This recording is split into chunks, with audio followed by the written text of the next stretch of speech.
आस्था और विश्वास के साथ गुरु महाराज का जय घोष करें ताकि हम लोगों का अंतःकरण पवित्र हो जाए। बोलिए प्रेम से श्री सद्गुरु श्री सद्गुरु श्री सद्गुरु महाराज की जय।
बंदा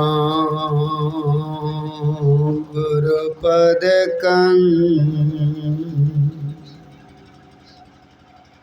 कृपा सिंधु नर रूप हरि महामोहतम पुंज जासु अचन रवि करनि कर मेरा मुझ में कुछ नहीं जो कुछ है सब तोर तेरा तुझको सौंपते क्या लागेगा मोर। धन्य धन्य सद्गुरु सुखदा महिमा कही न जाए। जो कुछ कहूँ तुम्हारी कृपा मोत कछो न बसाए। अव्यक्त रूप में सर्वोच्च सिंहासन पर विराजमान सद्गुरु भगवान की पावन चरणों में अनंत बार प्रणाम। मंचस्थ वंदनीय साधु समाज मानव जीवन का सबसे श्रेष्ठ कार्य करने हेतु सत्संग में पधारे हुए सज्जन वृंद, सत्संग प्रेमियों, माताओं तथा भक्तिमती बहनों, सबों को मेरा शत शत नमन।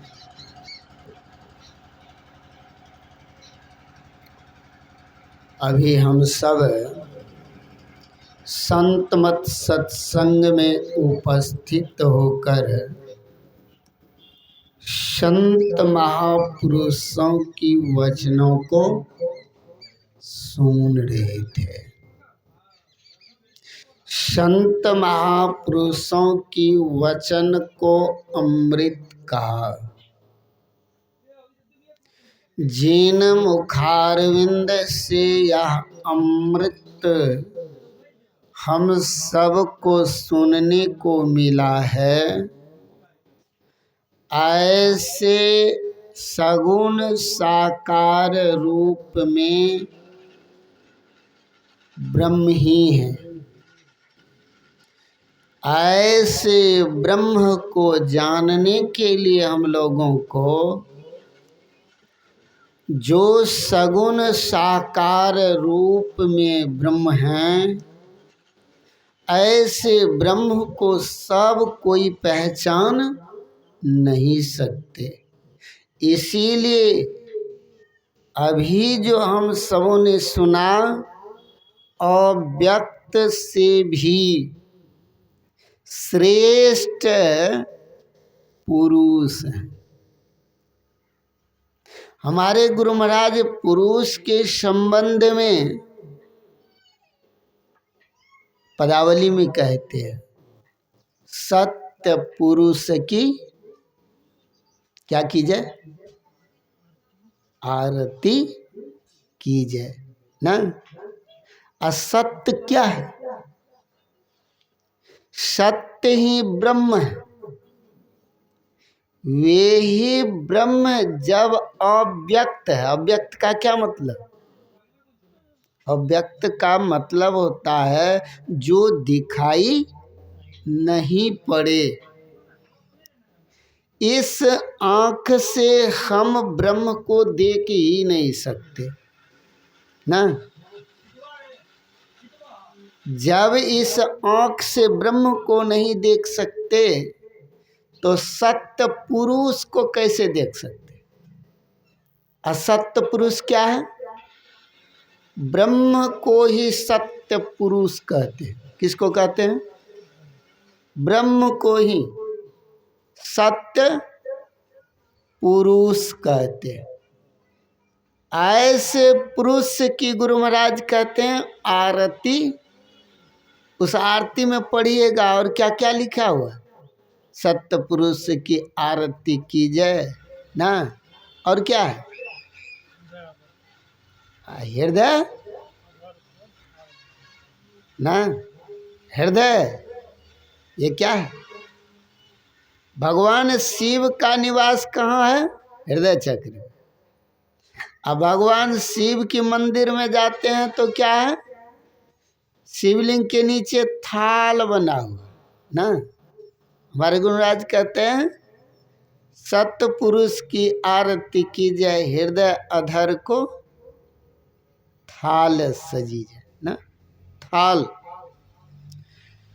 ऐसे पुरुष को जानना इतना आसान नहीं है। यथार्थ ब्रह्म को जानना इतना आसान नहीं है जितना आसान हम लोग समझ लिए। ब्रह्म को पाना आसान है, पर हमारी आदतें और लत जो पड़ी हुई है, इसको छोड़ना ही बड़ी मुश्किल है। कबीर साहब ने तो स्पष्ट कह दिया, परमात्म गुरु निकट विराजे, जाग जाग मन। मेरे मन को केवल जागने की जरूरत है ना।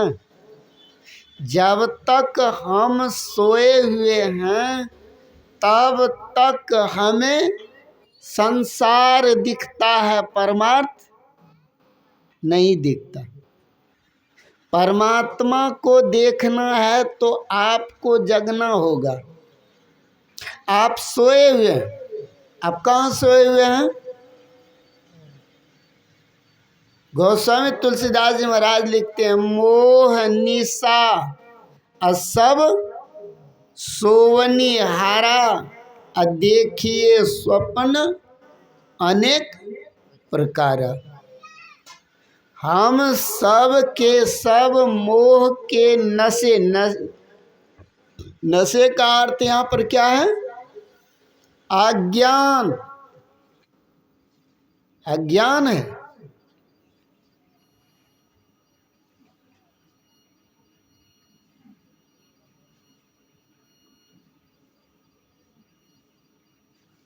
ई भले से बैठ जाओ न झब सीना, आब आगू नहीं कोई आओ, सत्संग में डिस्टर्ब है, वहीं से प्रणाम क्या लेवे तो ठीक रहते। श्री सद्गुरु। तो क्या सुना रहे थे, विषयांतर हो गए कि ना? तो यही है मोह निशा। निशा का अर्थ यहाँ पर क्या है? अज्ञान। अज्ञान को ही रात कहा। हमारी अज्ञानता कैसे दूर हो? दूर होना चाहिए कि ना? तो जब तक हमारे पास में ज्ञान नहीं होगा तब तक अज्ञानता समाप्त कहाँ से होगी? अज्ञानता नहीं समाप्त हुई तो अज्ञानता में ही भूल होती है, भ्रम होता है। जिस भ्रम के कारण ब्रह्म को हम जान नहीं पाते हैं, इसीलिए उस अज्ञानता को दूर करो तो हमें ज्ञान चाहिए। चाहिए कि ना? ज्ञान के लिए हमारे गुरु महाराज ने क्या कहा? गुरु ज्ञान सूर्य रूप और उनकी ज्योति अनु। उर के, उर माने हृदय, उर के ना से तम को, तम माने अंधकार ना। आपके अंदर जो आंख बंद करने पर अंधकार दिखता है, वह अंधकार आपके जीवन के लिए नरक है। अगर नरक निवारण चतुर्दशी करना चाहते हैं ना, हमारे माता लोग तो बाहर में चतुर्दशी कर लेते हैं, तो सहस दल कमल में जाकर चांद का दर्शन कर लीजिए। और वही नरक चतुर्दशी क्या कहते हैं? नरक निवारण ना। और चतुर्दशी तो नरक का निवारण वही हो जाएगा। समझ गए? क्योंकि सहस दल कमल में जब साधक जाते हैं तो क्या करके जाते हैं?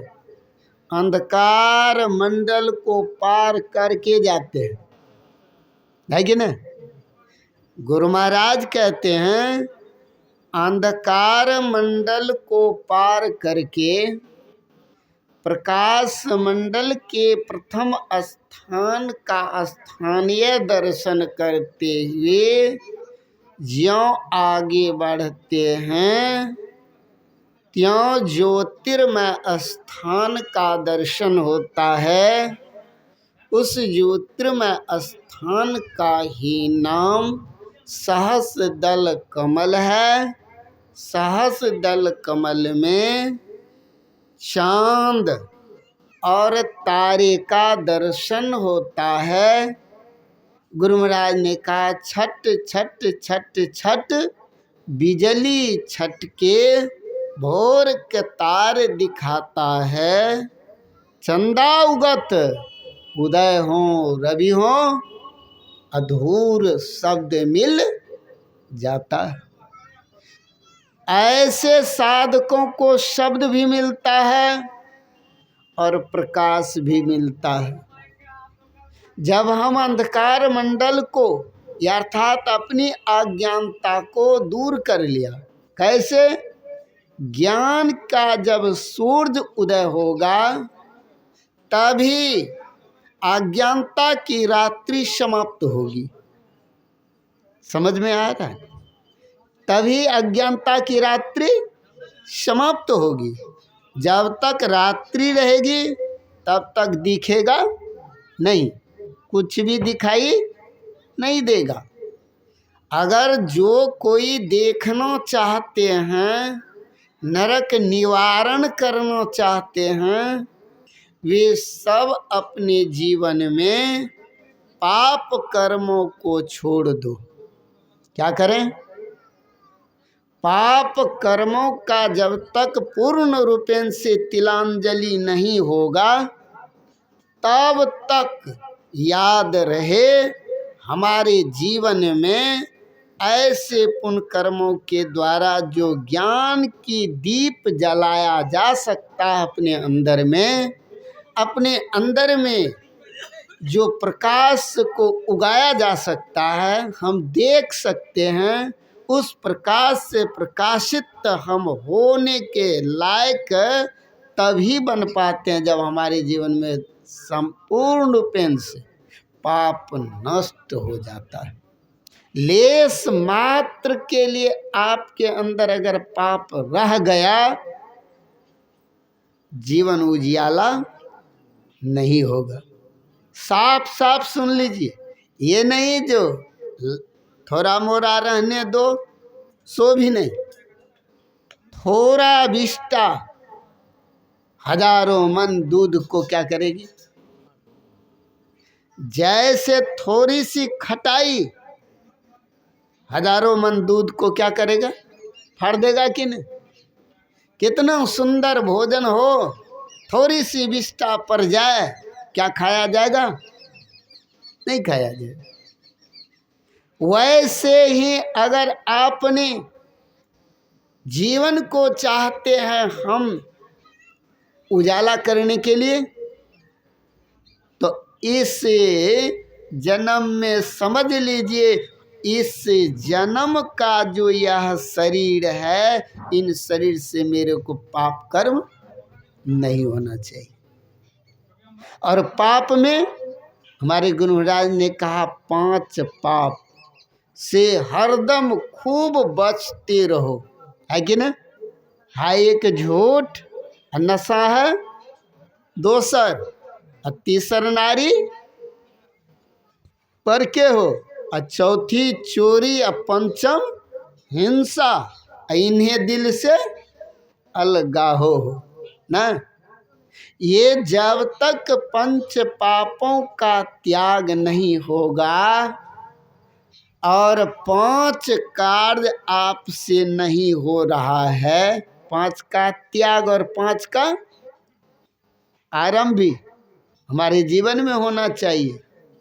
सत्संग नीत, गुरु महाराज कहते हैं कि अध्ययन नीत रहिए करत संलग्न हो ना। तो हम लोग सत्संग रोज करेंगे ना, तो सत्संग में आता है 2 शब्द, सत और संग।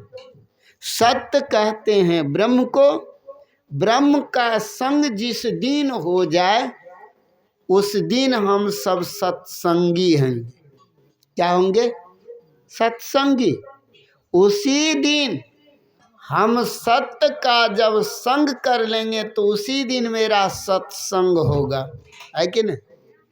तो उस दिन कैसा सत्संग होगा, आप बताइए तो, उस दिन कैसा सत्संग होगा। असली सत्संग और पूरा का पूरा सत्संग उसी दिन होगा। अभी हम लोग अधूरे हैं, अभी अधूरे हैं। पूरा सत्संग तब कहलाता है जब जीव आत्मा परमात्मा को पा लेता है। उस दिन क्या होता है, हमारी यात्रा पूर्ण होती है। अभी हम चल रहे, अभी हम क्या करें, चल रहे।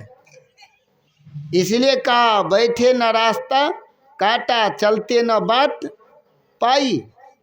अभी हम लोग रास्ता तो चल रहे हैं लेकिन मंजिल पर पहुंच नहीं हुई। अगर मंजिल पर पहुंचना चाहते हैं तो रास्ते में जो खाइयां है कि नहीं, तो उनको पार करना पड़ेगा कि नहीं। कांटे हैं, उससे बचना पड़ेगा कि नहीं बचेंगे। कोई होगा जो कील कांटी रास्ते में हो और उसी पर चलेंगे, उससे लोग बचना चाहते। हमारे जीवन के लिए वही पाप कर्म ऐसे कील और कांटी है जिस पर चलना तो नहीं चाहते लेकिन पाप कर्म करते रहते। समझ रहे हैं। कील पर चलने को कह दिया जाए तो कहेगा नहीं, चुभेगा।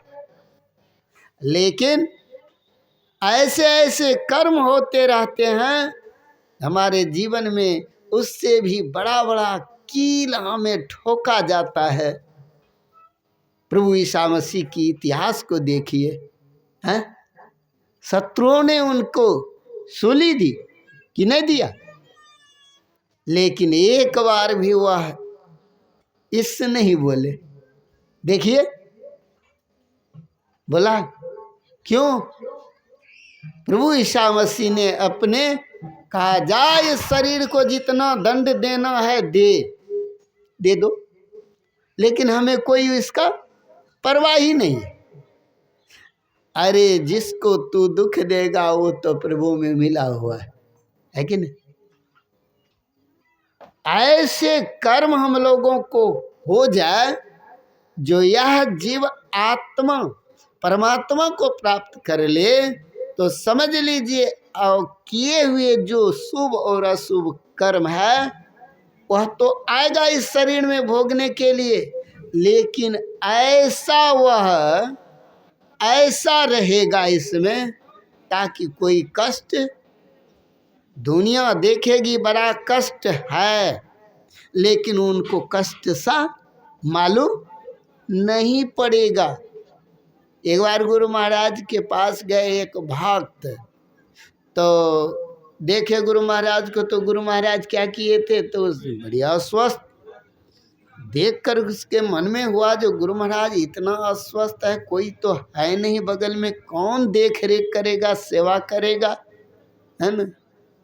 बेचारे थोड़ी देर में चले गए, भोजन करके फिर आए, कहते हैं जाते हैं गुरु महाराज तो बड़ी अस्वस्थ हैं, कुछ तो बोलेंगे नहीं, कहेंगे नहीं, तो गुरु महाराज का दर्शन कर लेंगे, चले जाएंगे।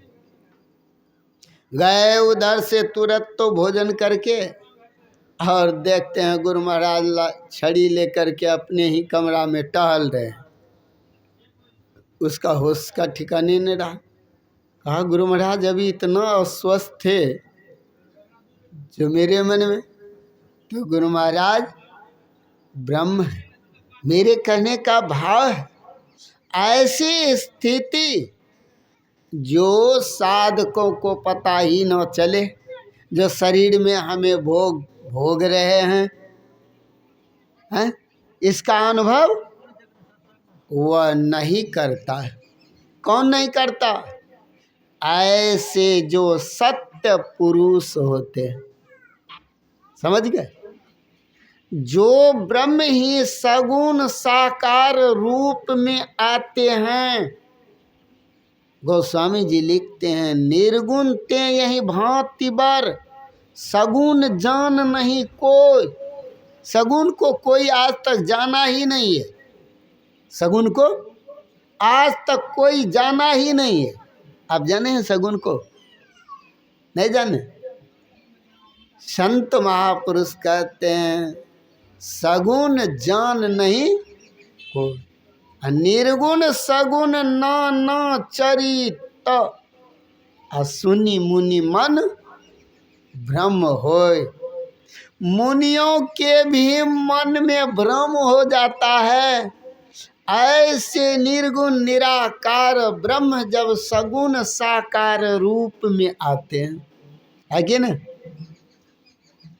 और पुरुषों में भगवान श्री राम को क्या कहा? मर्यादा पुरुषोत्तम। नहीं क्या है? इसका क्या मतलब हुआ? पुरुषों में उत्तम पुरुष जो होगा उसी को पुरुषोत्तम कहा जाएगा, किन्हें कहा जाएगा? तो ऐसे सत्य ब्रह्म परमात्मा ईश्वर जो सगुण साकार रूप में पुरुष में आए ना, तो उसको कौन पहचानेगा? कहते हैं वह अव्यक्त यानी निर्गुण निराकार से भी श्रेष्ठ है, क्योंकि निर्गुण का अर्थ होता है जिसमें कोई गुण न हो। क्या होगा? वह निर्गुण होगा। और जिसमें गुण होगा वह क्या होगा? सगुण होगा, है कि ना। जो सत्य पर ब्रह्म परमात्मा ईश्वर निर्गुण निराकार जो है, वह 3 गुण को धारण कर जो सगुण साकार में आए हैं, वे ब्रह्म ही हैं। क्या है? ब्रह्म ही हैं।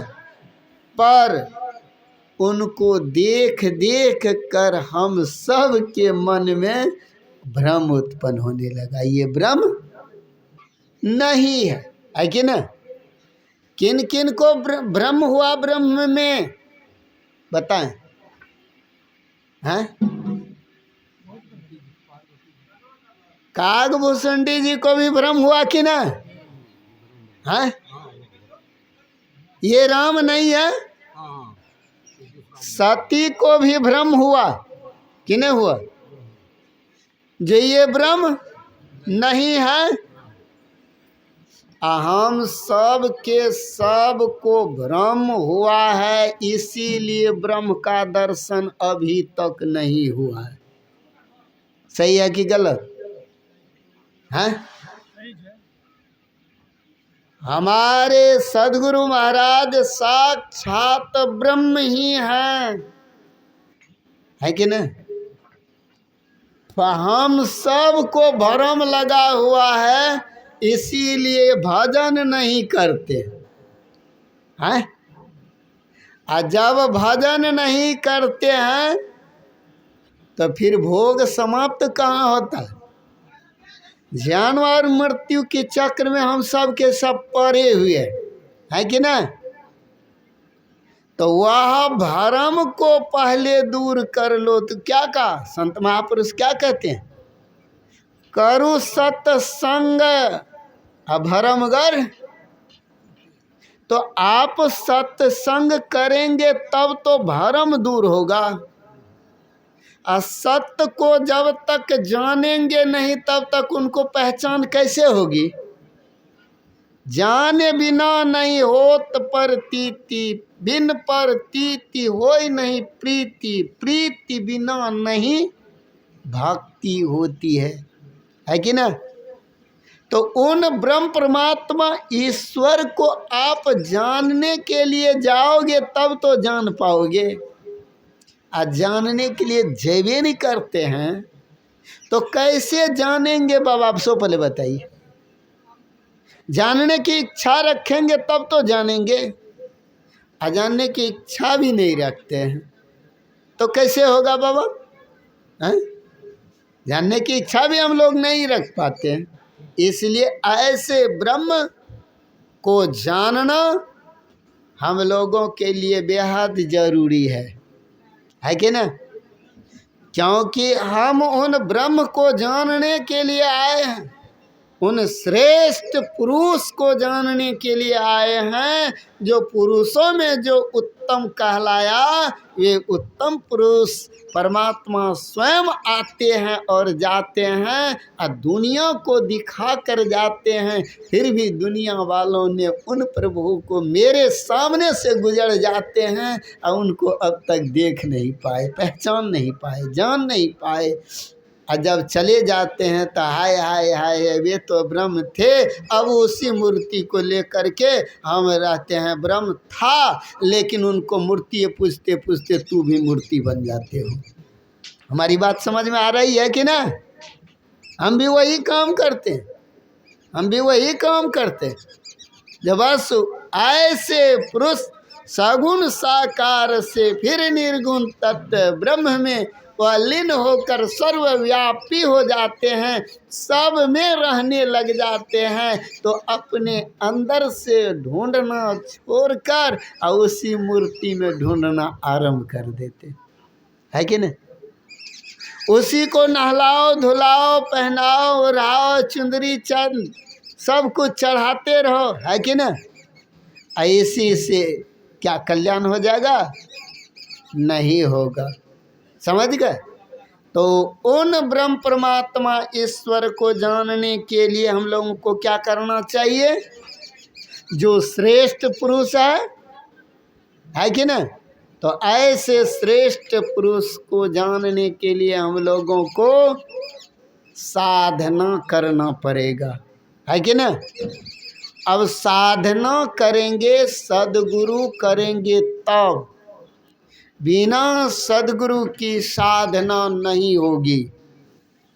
सब कोई सुन रहे हैं, है कि नहीं। इसीलिए ध्यान से सुनिएगा। आज के प्रसंग जो कह रहा है, जो बड़ी ही अचूबी बात कह रहे हैं कि नहीं, अजूबी बात।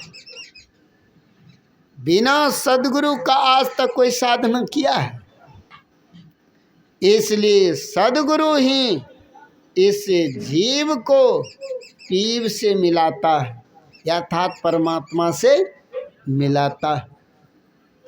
सद्गुरु ऐसी युक्ति देती है जो हमारे अंदर वे ही ब्रह्म परमात्मा ईश्वर आत्मा के रूप में विराजमान है। उसी आत्मा रूप परमात्मा के ऊपर जो भी आवरण है, मल कह लो ना, शरीर कह लो, ये शरीर ही मल है और शरीर ही आवरण है। एक एक शरीर ही नहीं है, 5 शरीर हैं। एक शरीर रहता तो किसी तरह झेल भी लेते, क्या बाबा हैं। 5 शरीर के अंदर ये आत्मा विराजती है। ऐसी आत्माओं को अगर आप परमात्मा मानते हैं, कौन कौन मानते हैं आत्मा ही परमात्मा है?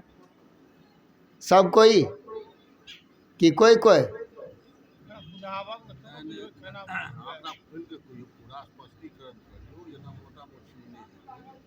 पहले आप लोगों को जो पूछता हूँ, आत्मा को कौन सब मानते हैं परमात्मा?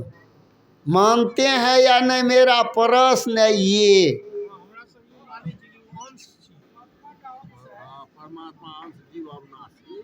ये तो गोस्वामी जी स्वयं लिखे हैं रामायण में, ईश्वर अंश, अजीब अविनाशी, अचेतन अमल, असहज सुख।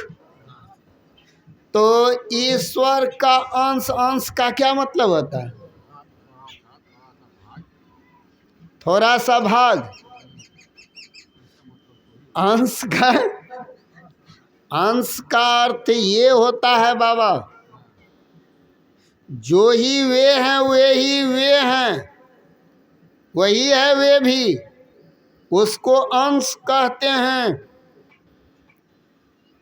अंश अंश में मिलता है, जैसे हर और अंश। एक आप लोग मैथमेटिक्स पढ़िएगा तो मैथमेटिक्स में है, ऊपर अंश लिखा हुआ रहता है, नीचे हर लिखा हुआ रहता है कि ना। तो हर को हर में जोड़ा जाता है और अंश को अंश में जोड़ा जाता है। इससे हम लोगों को समझ लेना चाहिए, जो ईश्वर के हैं वह ईश्वर से ही जुड़ेगा, मतलब मिलेगा ना। तो जो उसका है वही न मिलेगा, और जो उसका नहीं रहेगा, हर उसका नहीं है तो उसमें हम नहीं मिलाते, उसमें हम नहीं जोड़ते, उसमें हम उसको नहीं जोड़ते। अंश थोड़ा, थोड़ा का क्या मतलब? छोटा ना। इसलिए अंश इसीलिए कह दिया गोस्वामी जी, जब तक आपके पास आवरण है तब तक आप जीव आत्मा कहलाएंगे। आवरण हटा लीजिए तो आप परमात्मा हैं। इसी का अंश, इसलिए अंश कह दिया। मतलब क्या? आवरण क्या है? आवरण है शरीर, स्थूल शरीर, सूक्ष्म शरीर, कारण शरीर और महाकारण शरीर। समझ गए? कैवल्य शरीर। ये 5 शरीर आत्मा के ऊपर रहने के कारण, देख रहे हैं? ऊपर रहने के कारण ये आत्मा क्या कहलाते हैं? अंश कहलाते। आवरण हट गया, एक खुला स्वतंत्र, अर्थात वे ही ब्रह्म परमात्मा ईश्वर जो आत्मा है वही परमात्मा है, और जो परमात्मा है वे ही। और खुलासा करी सुन स्थूल शरीर का जो कोई त्याग करना चाहते हैं, इन शरीर को जो कोई मारना चाहते हैं, जब तक शरीर मरता नहीं है, साधक साधना के द्वारा जब तक सब शरीर को नहीं मार लेगा, तब तक आत्मा बंधा हुआ रहेगा। तब तक इस जीव आत्मा को रहने के लिए एक एक घर मिलता रहेगा। तब तक जब तक इनको घर मिलेगा तो घर में रहकर यह कर्म करेगा। घर में रहकर क्या करेगा? कर्म करेगा। कर्म को बंधन का, कर्म को क्या कहा? बंधन का। कर्म रूपी बंधनों से बंधा हुआ यह जीव आत्मा, समझ रहे न, बंधा हुआ यह जीव आत्मा कभी सूकर कुकर के शरीर में आएगा जाएगा, समझ रहे, आएगा जाएगा। जब यह मनुष्य शरीर को पाएगा तब अपने प्रियतम अंशी को, परमात्मा क्या है? अंशी है। आजीव आत्मा क्या है? अंश है। अंशी का अर्थ वह है जो सब कोई उसी में मिलेगा, जो सब कोई, जैसे समुद्र, जैसे समुद्र है। समझना ई चीज के जरूरी है जना कहे के लेल कह जेते न पांचटा शरीर, स्थूल शरीर, स्थूल के बाद फिर सूक्ष्म शरीर कोन छै उ नहीं समझ में आबै छै। पहले समझ, आज सब समझा देंगे आप लोग। इतना दिन से सत्संग किए हैं, अभी तक स्थूल सूक्ष्म कारण महाकारण नहीं समझ पाए? नहीं, रोज तो सत्संग कर। शरीर शरीर दिखा देते, अभी ये दिखा देते हैं कैसा कैसा शरीर होता है। स्थूल शरीर कैसा होता है और सूक्ष्म शरीर कैसा होता है, और कारण शरीर कैसा होता है, और महाकारण शरीर कैसा होता है, अभी ये दिखा देते हैं न, समझ गए? सब शरीर आज दिखा देते हैं। ऐसे सत्संग होता है? हैं? आप तो बहुत सत्संग करते हैं, करवाते हैं, तैयो हैं? एक भी महात्मा छूटा हुआ होगा इससे? सब पहले आप ही लोग कहिए। हाँ, तैयो बेचारा भिखमंगे हैं? इतना बड़ा भंडारी हो करके और फिर भी कंगाली क्यों? श्री सदगुरु।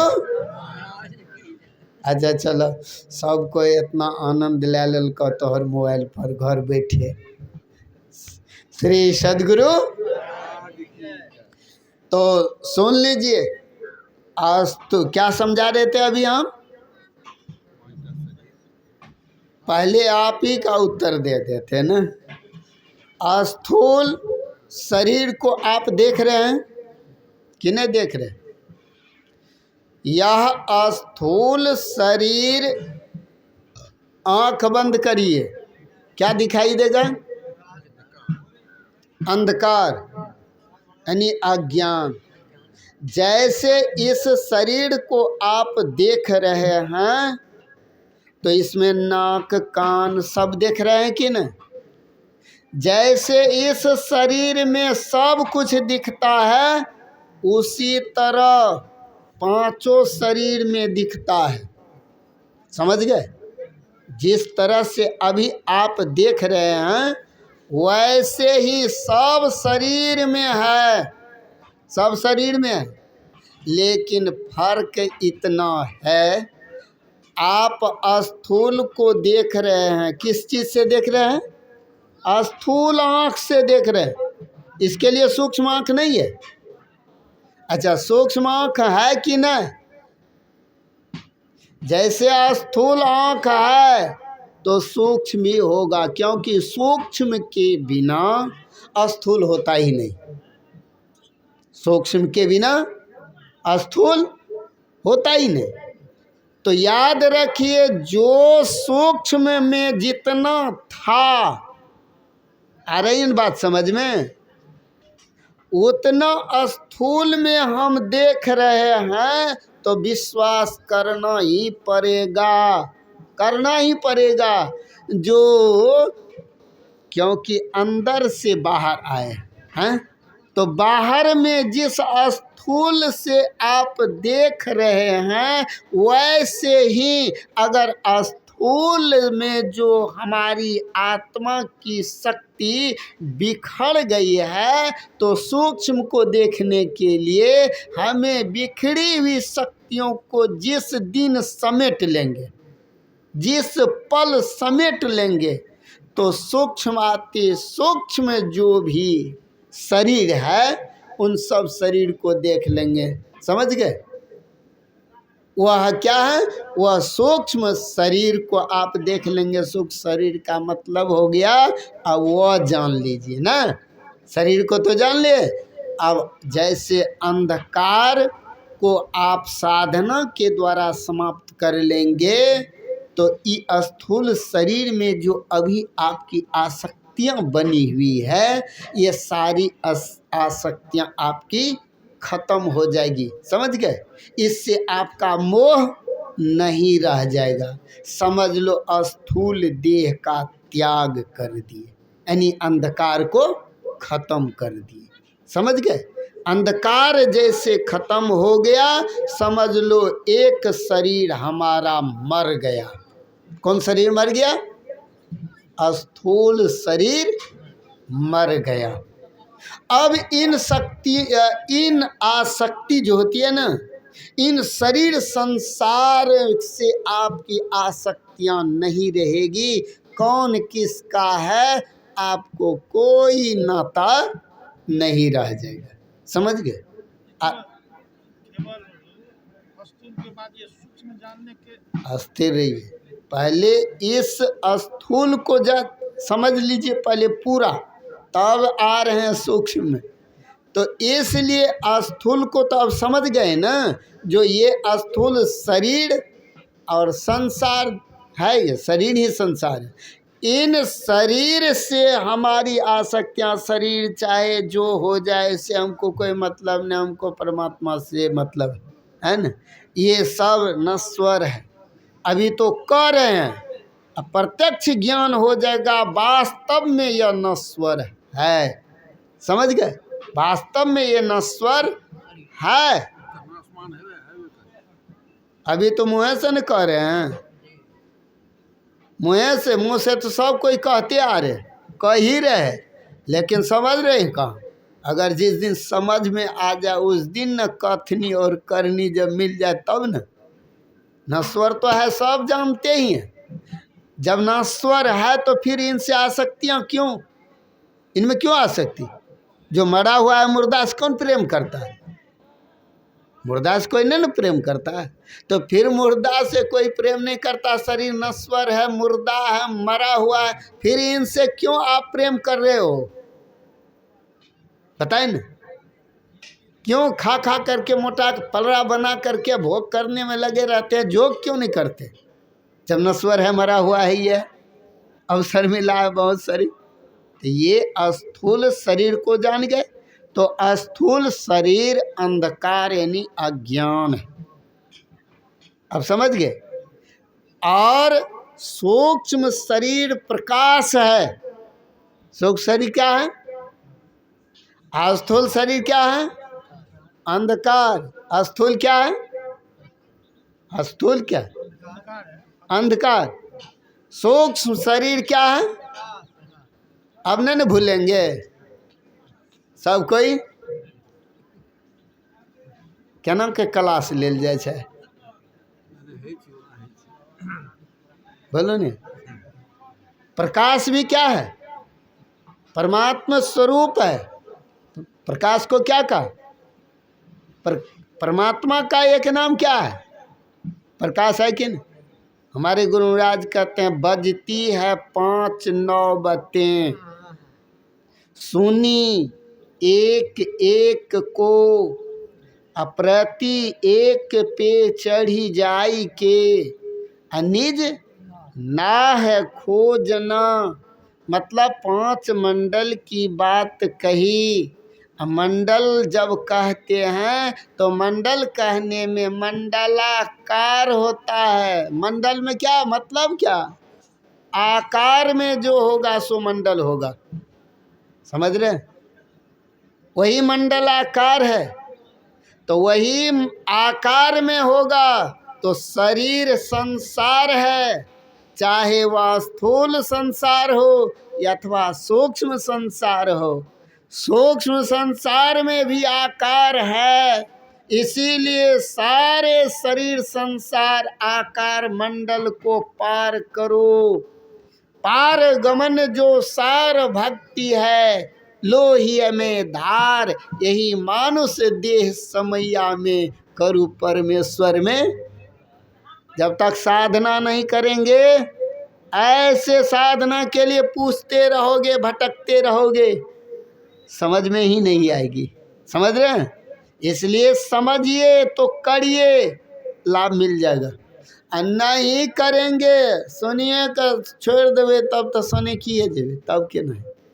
इसलिए हमारी बात तो थोड़ा कुछ अटपटा लगता है लोगों को, लेकिन हाँ, लेकिन समझिए तो ऐसे स्थूल शरीर अंधकार, सूक्ष्म शरीर प्रकाश है। समझ गए? सूक्ष्म शरीर प्रकाश। क्या हो गया?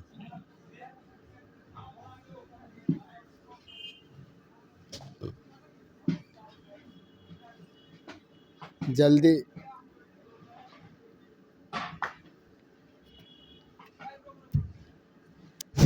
श्री सद्गुरु महाराज की जय।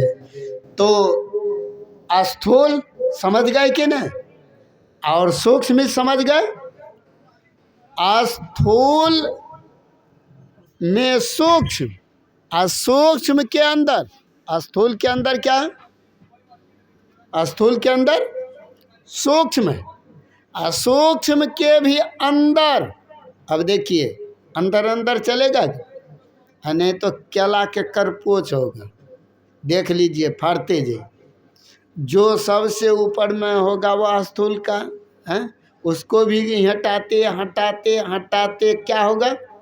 ऐसे पतली लगता है, उसको अब टूट जाएगा लेकिन उधरेगा नहीं। मतलब उसी में फल लगता है कि नहीं? वैसे ही इसी स्थूल शरीर के अंदर सूक्ष्म शरीर है, और उन सूक्ष्म के भी अंदर क्या है? कारण है। उस कारण के अंदर भी महाकारण है, और महाकारण के अंदर भी कैवल्य है, और कैवल्य हूँ के पार का गुण है। उनके भी अंदर यह जीव आत्मा रहती है। समझ गए? अब देखिए, स्थूल सूक्ष्म है ना। अब स्थूल जो बना है सो सूक्ष्म के बिना नहीं बना, और सूक्ष्म किसके बिना नहीं बना है? कारण के बिना सूक्ष्म भी नहीं बना है, और कारण महाकारण के बिना नहीं बना है, महाकारण भी कैवल्य के बिना नहीं बना है। समझ गए?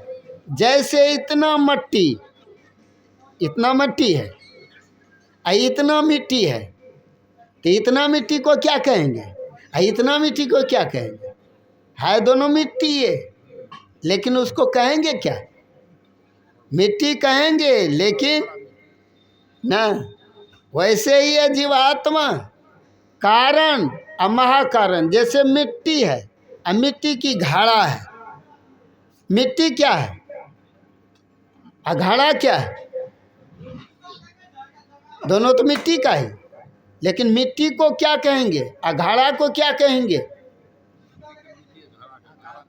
वे कारण और महाकारण होगा। महाकारण होगा कौन? जो घड़ा बन गया है। अकारण, घड़ा बनने का कारण मिट्टी है। समझ रहे हैं हमारी बात को कि? महाकारण तो मिट्टी हुआ ना, खरा जिसके कारण बना है तो क्या होगा? महाकारण से कारण बन गया कि नहीं बना? तो इसलिए हम लोगों को वैसे जानना, ये तो उदाहरण दिया जाता है, ये जानने के लिए। वैसे परमात्मा सबके भंडार है। भगवान श्री कृष्ण ने अर्जुन से क्या कहा? हे अर्जुन, ज्ञान में मैं, अग्नि में तेज मैं ही हूँ, मतलब सब कुछ में मैं ही हूँ, शत्रुओं में बल मैं हूँ, सब कुछ में मैं ही हूँ। तो जब मैं ही है तो वे ब्रह्म परमात्मा ईश्वर सब में है और सबसे अलग भी है। तो सब में है तो ये क्या है? और सबसे अलग है तो क्या है? बताइए। हमें किस कारण से परमात्मा ने आते जाते हैं, उन सब को जानेंगे कि ना? परमात्मा का आने जाने का कारण परमात्मा ही है। परमात्मा क्या है? इसलिए कि परमात्मा आते जाते हैं, सृष्टि परमात्मा की है। इसीलिए सृष्टि परमात्मा की है और सृष्टि में परमात्मा है। इसलिए एक आत्मा के रूप में सब जानता है और परमात्मा निर्गुण निराकार में जो है उसको कोई जानता नहीं है। और वे ही ब्रह्म परमात्मा ईश्वर जब आता है तो हम सब पछताते रहते हैं, हाय ये ब्रह्म है कि नहीं, ये ब्रह्म है कि नहीं। समझ गए? हमें भ्रम लगा हुआ रहता है। इसी भ्रम को कहते हैं सत्संग करो, भ्रम दूर हो जाएगा। वे ही निर्गुण निराकार ब्रह्म जो सृष्टि करके सृष्टि से अलग रहने वाले ब्रह्म जो सबको सब कुछ करते देख रहा है, वह देखने वाले अंशी अपने ही अंश को देखता है। जो किस प्रकार मेरे पास आता है, मैंने जो कुछ भी कह दिया है, मेरे रास्ते पर जो चलता है वही मेरे तक आता है। जो मेरे रास्ते बताए नहीं चलता वह मेरे पास नहीं आता। वे अलग किधर? वे मेरी सृष्टि जो है वह सृष्टि में ही घूमते रहो। इसी सृष्टि में घूमना, इसी को चक क्या कहा ना, उसी में पिसाओ आओ जाओ ना। कभी दाना बनो तो कभी आटा बनो ना, यही बनते रहो। इस तरह कब तक करोगे? आओ मेरे पास, इस चक्की से पीसने से बच जाओगे। इस शरीर संसार को क्या, शरीर ही क्या है? चक्की है। इसी को क्या कहा? अगुण और सगुण दो पाटला, निर्गुण सगुण दुई पाटला कह दिया कि न। यानी परमात्मा का ही दो भाग, दो पाट है। एक पाट क्या है? निर्गुण का, और एक पाट किसका है? सगुण का। तो सगुण हम जान गए कि न, अंधकार है जिसमें सब पिसाता है, हैं?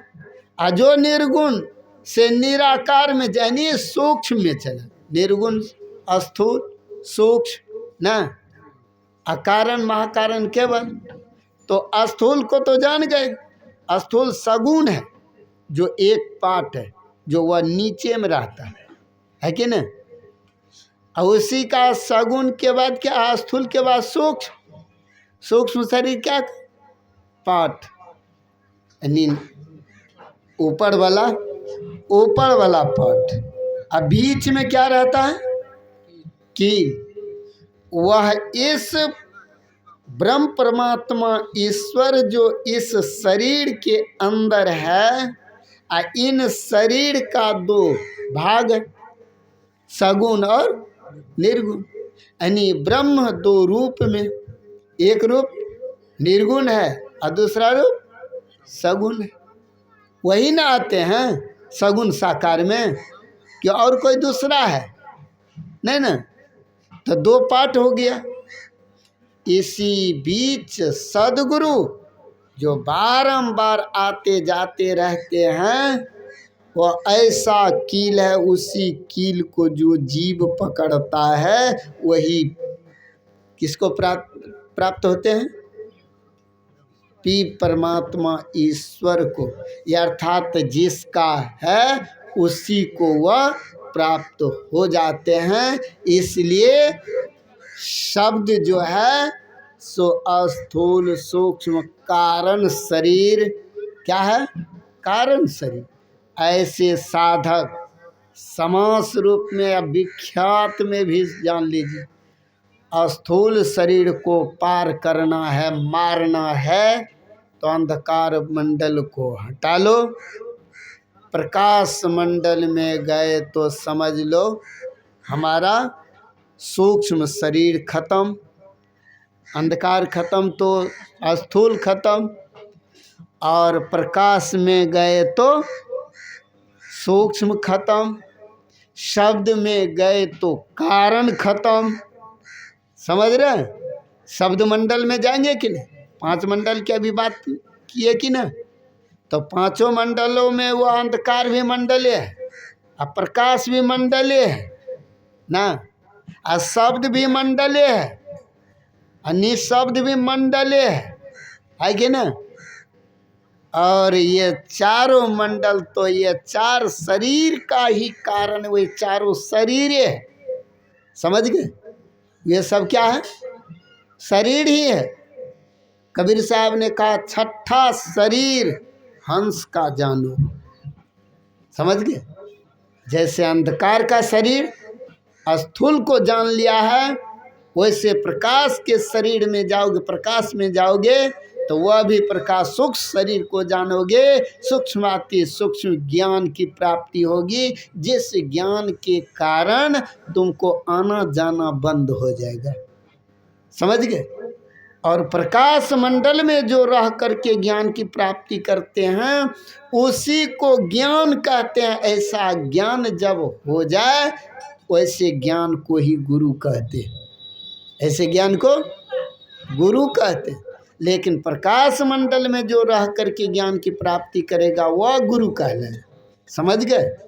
अंधकार में रह करके जो ज्ञान की प्राप्ति होगी वह तो एक से एक विद्वान कहला सकता है, लेकिन ज्ञानी नहीं। ये भौतिक ज्ञान का वह क्या होगा? भौतिक ज्ञान के आज वे प्रवक्ता हो सकते, यह संभव है, लेकिन अध्यात्म ज्ञान की नहीं। वह कहाँ जा कर के का अंधकार मंडल को पार कर प्रकाश मंडल में जो रह करके ज्ञान की प्राप्ति करते हैं, ऐसे ज्ञान को ही गुरु कहते हैं, जिसको कबीर साहब ने कहने की कृपा की है। जो गुरु नाम है ज्ञान का, शीश सीख ले सोई, ज्ञान मर्याद जाने बिना गुरु अरु शीश न कोई। ऐसे ज्ञान की प्राप्ति करना है तो ऐसे स्थूल शरीर को मार लो, अंधकार से निकल जा, प्रकाश मंडल में चले जा, सूक्ष्म शरीर में सूक्ष्म ज्ञान की प्राप्ति होगी। सूक्ष्म शरीर में सूक्ष्म ज्ञान की प्राप्ति होगी। ऐसे ज्ञान, अब इतना ही ज्ञान से काम नहीं चलेगा, और आगे बढ़ना है जी। 5 मंडलों पर 5 ज्ञान होगा। इसलिए गुरु महाराज ने कहा बजती है 5 नौबतें, सुनिए एक एक को, एक एक परत पर जाकर के जो ज्ञान होगा आपके पास, तो आप भूल जाएंगे क्या? नहीं भूलेंगे। तो वहाँ भी ज्ञान करना होगा, तो एक परत पर आ गए हैं तो इसका पूरा ज्ञान होगा कि नहीं। अभी आप स्थूल शरीर में हैं, आपको पूरा स्थूल का ज्ञान है कि नहीं। तो आप सूक्ष्म शरीर में जाएंगे तो क्या होगा, वहाँ का ज्ञान नहीं होगा क्या। जिस मंडल पर आप जाएंगे उस मंडल का ज्ञान आपको नहीं होगा क्या। उस मंडलों का जब ज्ञान करोगे तब इधर जो भी मंडल है ना छूटता चला जाएगा। इन सब से आसक्तियाँ आपकी खत्म हो जाएगी, पिछला सब आपकी आसक्तियाँ। तब जो होगा उसी का नाम मरजीवा है। जो कबीर साहब ने कहा, मैं मरजीवा समुद्र का डुबकी मारी, एक मुट्ठी लाया ज्ञान का जामे वस्तु। मरजीवा हम लोग तब कहलाते हैं जब पांचों शरीर मार देते हैं। जिसका पांचों शरीर मर गया वह मरजीवा है, वही डुबकी लगाता है, वही ज्ञान की क्या कहा ना, मुट्ठी लाया ना। जिसमें वस्तु अनेक, एक नहीं का अनेक, ये अर्थात आप जो चाहोगे सो होगा, है कि ना, सो होगा। तो स्थूल शरीर का जान लिया, सूक्ष्म शरीर का जान लिया, कारण शरीर का। अब महाकारणों तो यही से पता लागल कि और क्या पड़ता है। सारे मंडल समझ लीजिए वह शरीर है।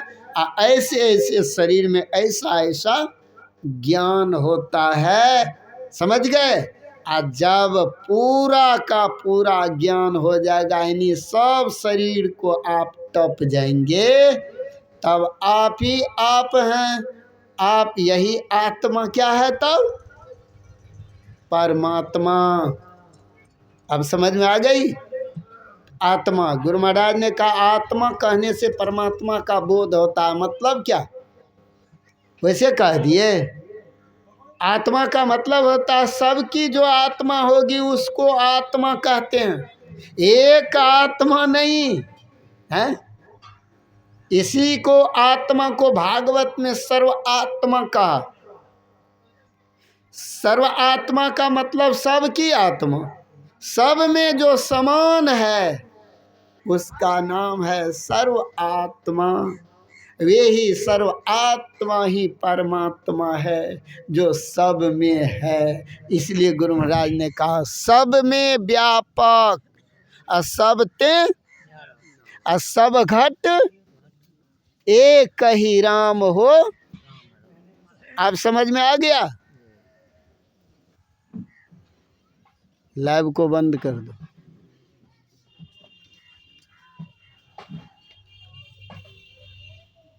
लाइव बंद कर दो। हैं, बंद हो गया। ऑनलाइन नहीं है तो बंदे बंद।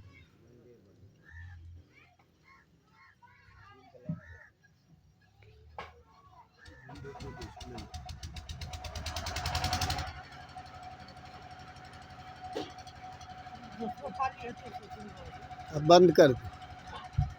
प्रेम से श्री सद्गुरु महाराज की जय।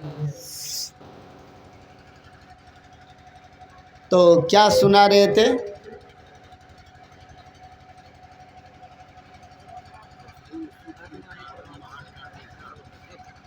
अब बाबा कहते हैं, बाबा बेरो काल हेते सत्संग, ने मतलब बाबा का भूख लगी ना।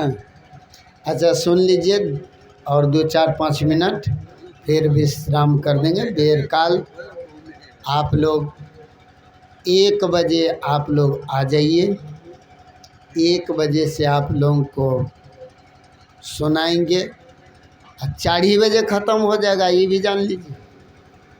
हाँ 4 ही बजे ख़त्म हो जाएगी। ये जो कहिएगा 4:30 बजेगा सो भी नहीं होगा। हाँ 4 पर काटा जाएगी, आरती हो जाएगी। इसलिए 1 बजे आरंभ की जाएगी, 4 बजे, क्योंकि 30 तारीख तक बाबा रेगुलर अभी बुक है। तो इसीलिए अभी ही जाना पड़ेगा, मतलब शाम में ही, तो इसीलिए 4 बजे ख़त्म करके जाएंगे। मुंडन होगी 1 बजे आरंभ करेंगे ना, 2 बजे मुंडन करके फिर सत्संग जारी रहेगी, आरती इधर सब कुछ भी होगा इधर। तो बोलिए प्रेम से श्री सद्गुरु। अब बेर काल भी आप लोग याद दिला दीजिएगा, क्या क्या करना है, क्या क्या सुनना है आप लोगों को, फिर सुनाएंगे। मेरे कहने का आज अभिप्राय ये था,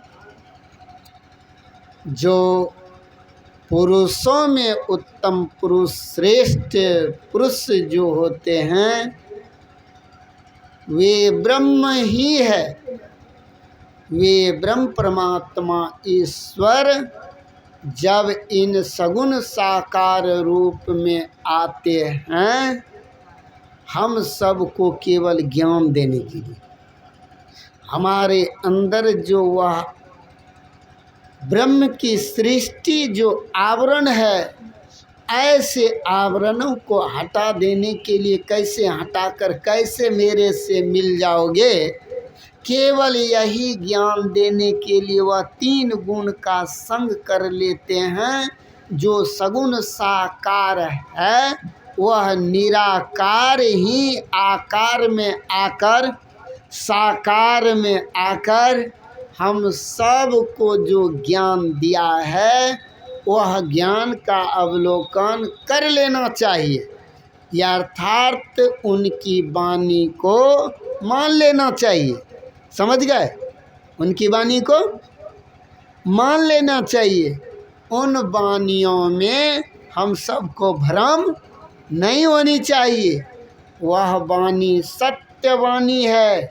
ऐसे सत्यवाणी का अवलोकन करने से सत्य पुरुष की ज्ञान हो जाता है, जो कब कब वह सत्य ब्रह्म परमात्मा ईश्वर सगुण साकार में आता है।